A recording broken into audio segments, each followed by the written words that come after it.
Hello guys, welcome back to Flying Mandir. Guys आज मैं आ गई हूँ एक रियल हॉन्टेड स्टोरी लेके। ये स्टोरी वाकई में सच है क्योंकि मेरी आंखों देखी है। सो अगर आपको ऐसी स्टोरीज अच्छी लगती हैं और ऐसे हॉन्टेड चीज़ें अच्छी लगती हैं तो चैनल को जल्दी से सब्सक्राइब कर लीजिएगा, क्योंकि यहाँ पे मैं ऐसी हॉन्टेड स्टोरी लेके आया करती हूँ और साथ ही साथ में मैं अपने सब्सक्राइबर्स की भी स्टोरी पढ़ती हूँ, वो भी लाइव में, और जिनकी बहुत ही बेहतरीन ऊपर लेवल की होती है उन पर मैं अलग से भी वीडियो बना देती हूँ। तो हो सकता है अगली स्टोरी आपकी हो। जगह वीडियो को बड़ा सा थम्स अप दीजिएगा, शेयर करना बिल्कुल मत भूलिएगा, नोटिफिकेशन बेल को भी ऑन कर लीजिएगा। So here we go. Story ये है, बहुत साल पहले जब मैं छोटी थी तो मेरी एक दोस्त हुआ करती थी, ठीक है। उसकी एक कज़िन सिस्टर थी। तो जैसे मेरा घर है, जस्ट सामने उसका घर था और उसके बगल में उसकी कज़िन सिस्टर का घर था।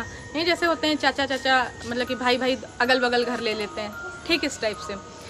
तो घर में आना जाना था तो हम लोग ये देखते थे कि यार इसकी जो दीदी है ना, तो ये बड़ा गुमसुम सी रहा करती थी। कारण नहीं हम लोगों को समझ में आता था कि यार क्या बात है। तब अच्छा छोटी भी थी मैं, थोड़ा सा हम लोग बड़े हुए तो हुआ ये पता ये चला कि ये जो दीदी हैं इनका मतलब कि इनका किसी से अफेयर है, मतलब कि ये किसी लड़के से प्यार कर रही होती हैं।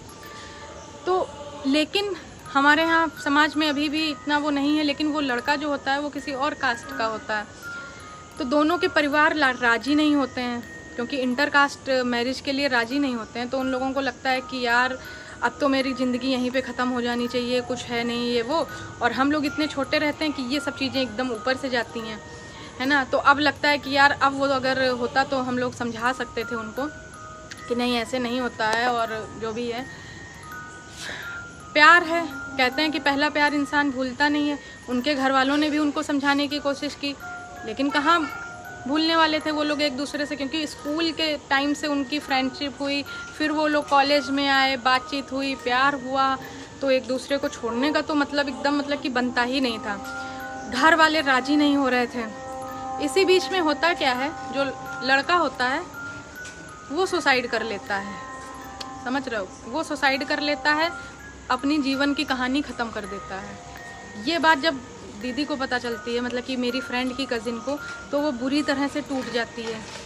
वो भी 3-4 बार कोशिश करती है सुसाइड करने की, जबकि ये बहुत गलत बात है। दुनिया इतनी खूबसूरत है, इतने अच्छे चीज़ें हैं करने को, तो सुसाइड क्यों करना है यार। और भी चीज़ें की जा सकती हैं, और तरह से दूसरे तरीके से माँ बाप को मनाया जा सकता है, या अपनी लाइफ में और भी कुछ मोटो बनाया जा सकता है ना। ज़रूरी तो नहीं कि बस प्यार कर लो, सुसाइड कर लो, काम ख़त्म। ये चीज़ बिल्कुल गलत है। अगर मेरी बात किसी तक पहुँच रही है तो प्लीज़ आप लोग कभी ऐसा मत करिएगा, क्योंकि जीवन में माँ बाप भी बहुत अहमियत रखते हैं।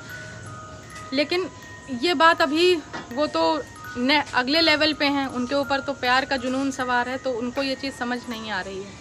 3-4 बार कोशिश करती हैं, मेरी आंखों देखी बात है। एक बार फांसी लगाने की कोशिश करती हैं, घर वाले देख लेते हैं, नीचे उतार दिए जाते हैं, चट्टे पड़ते हैं अलग से। एक बार वो शायद जो मतलब कि कुछ खाती आती हैं, बच जाती हैं, मतलब कि ऐसे वो ट्राई करती हैं, लेकिन इस सब चीज़ों में वो चली जाती हैं डिप्रेशन में।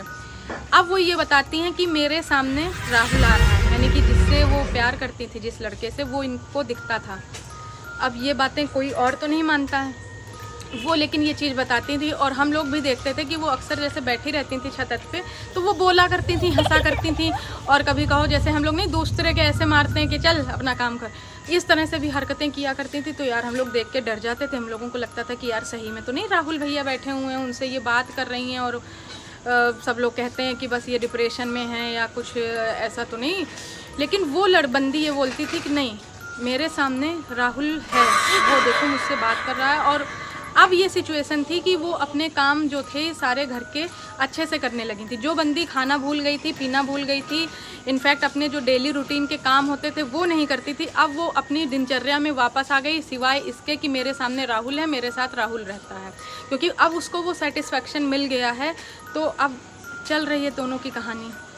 इस बीच में होता क्या है, जब घर वाले मानते नहीं हैं, उनकी शादी ज़बरदस्ती कहीं और करवा दी जाती है, बिना उन दीदी की, बिना मर्जी के। तो यार ये चीज़ कहाँ उसको नागवार गुजरने वाली है।